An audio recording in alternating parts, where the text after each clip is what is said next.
Welcome back to the Soundation. This is Swaytoven, and in this video, we are going to be diving into GrossBeat, a grossly underrated plugin because a lot of people would rather pay or at least download halftime. But the people who download halftime probably aren't paying for halftime. So how can you work around this problem if you're trying to reach that desired effect? Now, in the last video that I uploaded, I talked about arpeggios, or at least the last video I recorded, and how, in my opinion, arpeggios should be fast. You can apply halftime to them, and you can give them a totally different effect. I believe that if you were to speed up the halftime, what it does is, because melodies should be fast, is nullify the halftime effect. So, halftime's a cool plugin, but like I said, let's look at this. So let's listen to this melody first without anything added to it.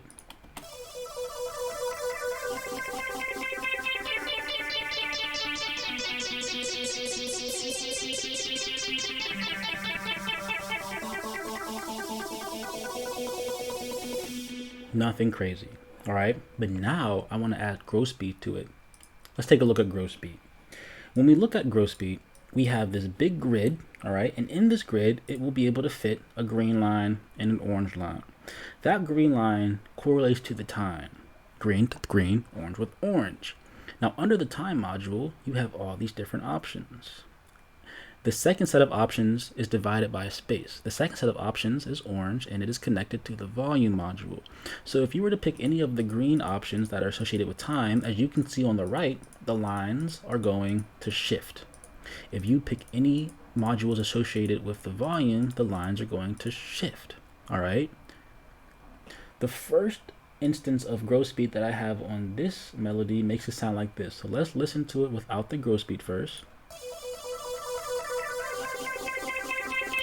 Sounds like that. Now let's add the Momentary effect.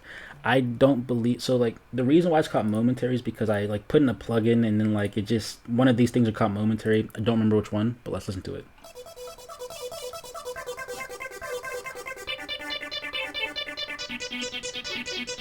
All right. Now what that did was change the time in which these notes, or the note sound is being held out and comes back in. All right. And this isn't the right preset, but as you can see, the green line, what this does, it kind of spikes down and goes back up, spikes down and goes back up. If I'm not mistaken, when it spikes down, it plays less of that noise, all right? But it's not quite the volume. The way to manipulate this completely is to keep it on empty, and if you were to right click, you can just put a dot and then you can then change that. Other than that, right click it to delete it, you can go to this end, right? It brings that down. I didn't necessarily want that to happen, so it is what it is. What I did was I went to this empty rack for the volume. I went to the end of this line, and because if you understand how automation works, the volume is at 100% on the left side, meaning that I want it to fade down when it gets to this end. So this is the effect that we got.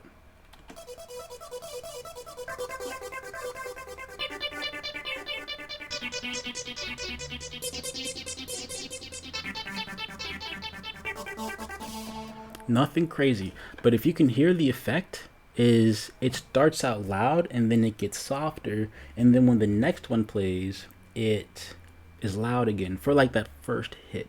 All right, wasn't anything crazy in this plugin.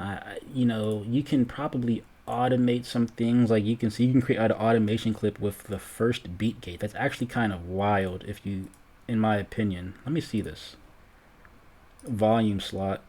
Yeah, that's kind of, there's a lot of things you can do with this. So hopefully you guys learned something, and like and subscribe and come back to the Soundation to build a foundation off of sound.